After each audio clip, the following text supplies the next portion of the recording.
Revelation 4032. From the 28th and 29th of April 1947. All matter spiritually animated.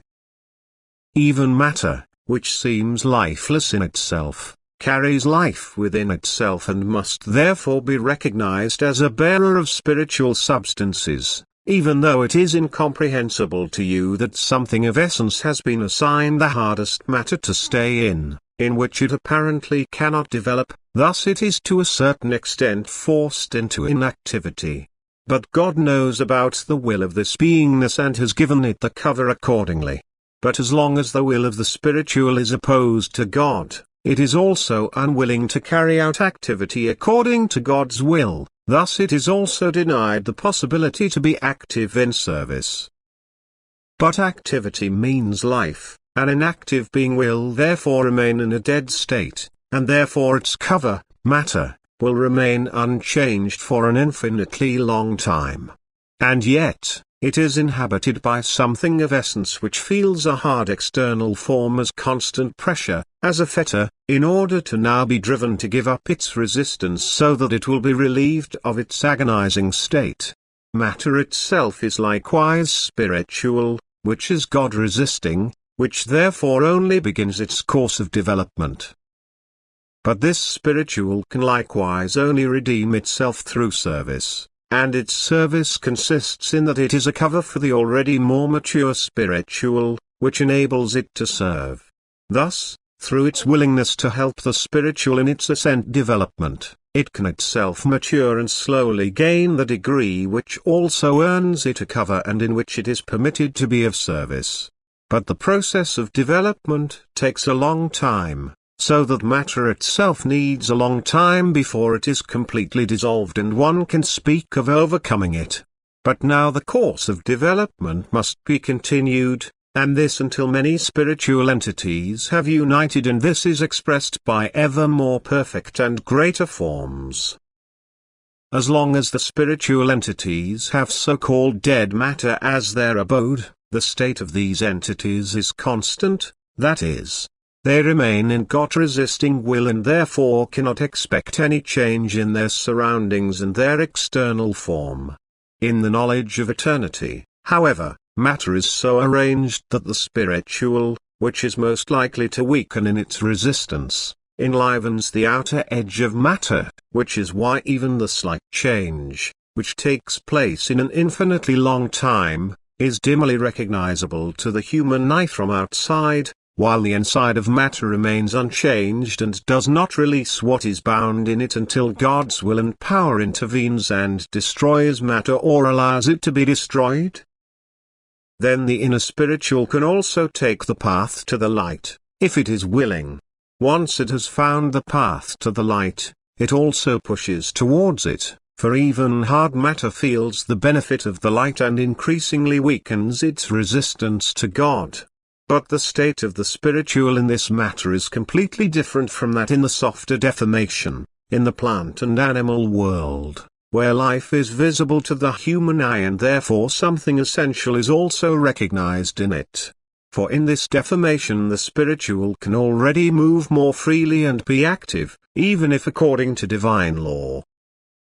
Hard matter, however, likewise holds spiritual within itself, only lifeless because it is completely powerless and, as it were, bound by the outer shell. Something that is bound cannot move and therefore appears dead until it has burst the fetter. To a certain extent, spiritual substances fight against each other. Matter consists of immature spiritual substances which, when united, do not want to let the already more mature spiritual substance escape, because it is their destiny to grant it a place to stay. The spiritual in matter already has a higher degree of intelligence, only it is suspended by its resistance to God and therefore cannot defend itself or free itself from the inconvenient fetter. But if matter is destroyed, then it escapes and takes on another form, because contrary to God's will it can neither use freedom nor feel it beneficial.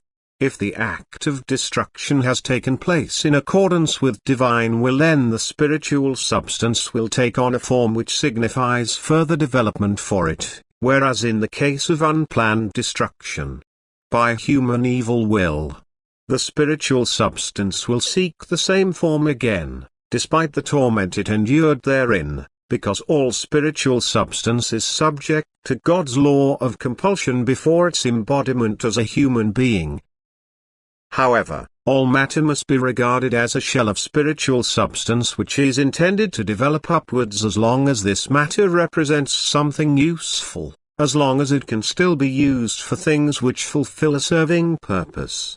If this matter is now used by people for creations of all kinds, then the human being helps the spiritual in matter to serve and therefore to develop upwards. And that is why a person's industrious work is inconceivably beneficial in the spiritual sense, because all spiritual in matter pushes towards the state of life, which is only possible in loosened forms after certain spiritual substances have come together for joint activity.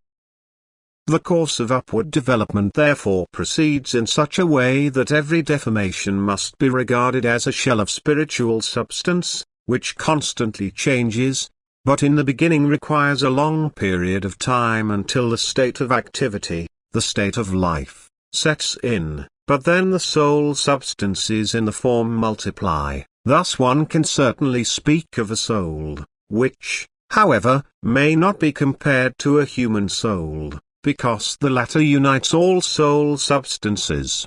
And thus you must now imagine that everything you see is enlivened by spiritual entities. Every entity is a miniature soul, countless of which form the human soul. Matter itself will also follow this course when its substances have matured to such an extent that they can now take up residence as beings themselves in what they were themselves before. Solid matter.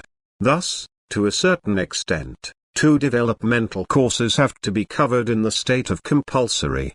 Once as matter, but then also as an entity bound in matter, except that this second course of development is considerably faster, for matter is destroyed more quickly than it is totally dissolved, and as long as it is usable, that is, can be processed into things which have a useful purpose, the spiritual substance also escapes into it.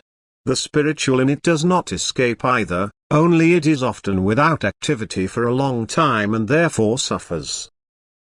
If it is then an inhabitant of the more life-betraying outer form, then the latter will also undergo a faster process of decay, because the substances of the outer form are already more mature and soon need an outer form themselves in order to ascend further.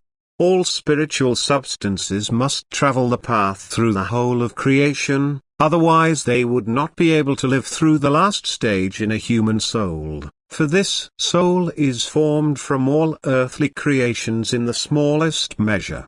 Everything the human being is able to see is contained in his soul and so artfully put together that you will not stop looking and marveling if you, as pure spiritual beings, look at your own soul.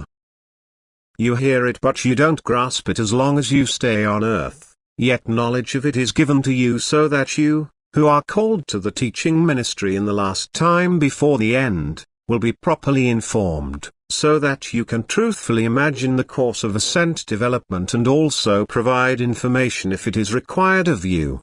But the knowledge of it is not absolutely necessary for people who strive little spiritually and to whom therefore the commandment of love is to be preached above all so that they tackle their soul's shaping.